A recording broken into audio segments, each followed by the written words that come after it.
बिस्मिल्लाहिर्रहमानिर्रहीम। आज हम बात करते हैं अलाइनमेंट टूल के ऊपर कि ये एक्सेल में हम कैसे अलाइनमेंट टूल्स को यूज़ कर सकते हैं अपने डाटा की फॉर्मेटिंग के लिए। अलाइनमेंट टूल में सबसे पहले जो हमारे पास आता है वो है ये हम उन्हें आप फॉर एग्जांपल हम ये सिलेक्ट करते हैं, कॉलम सेलेक्ट कर लेते हैं। यहाँ से हम उनको अलाइन लेफ़्ट कर सकते हैं। ये देखें ये सारे के सारे कॉलम लेफ़्ट में आ गए। और यहाँ से हम उनको अलाइन राइट कर सकते हैं या हम उनको अलाइन सेंटर में कर सकते हैं।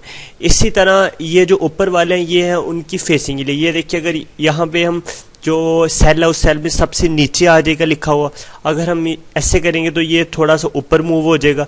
ये थोड़ी इसको बढ़ा देते हैं।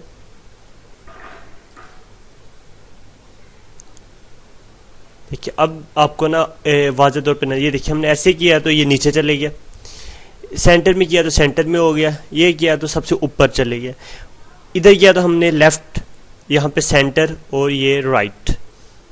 हम ये डिफरेंट टूल है जिसमें हम पोजीशनिंग करने के लिए हम इनको पोजीशन कर सकते हैं। हम ऐसे भी कर सकते हैं कि इन सब को हम अलाइन लेफ़्ट कर देते हैं और यहाँ से सेंटर में कर देते हैं अलाइंस, और इस डाटे को हम अलाइन सेंटर में कर देते हैं। अब आपने देखा होगा कि हम कुछ ऐसे ये अलाइनमेंट हो जाती है डिफरेंट तरह की। अब क्या कि अब ये जैसे यहाँ पे एवरेज ऑफ टोटल लिखा हुआ है, ये पूरा नज़र नहीं आ रहा प्रॉपर, तो इसके लिए जो चीज़ यूज़ होती है वो है रैप टेक्स्ट। अब रैप टेक्स्ट पे क्लिक करेंगे तो वो उसी कॉलम में उसको डबल कर देगा।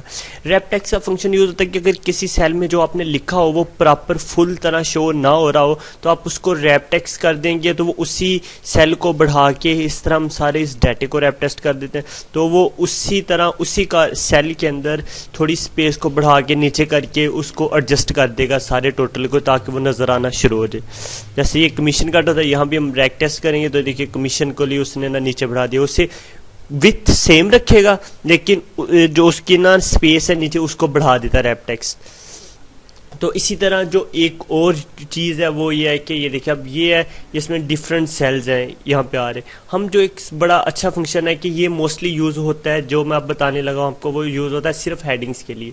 देखिए हम ये जितने जहाँ तक ये शीट है यहाँ तक सेलेक्ट करते हैं और मर्ज एंड सेंटर पे सिलेक्ट कर देता है। ये देखिए ये मर्ज एंड सेंटर पे क्लिक हो गई, ये मर्ज एंड सेंटर पे आ गया।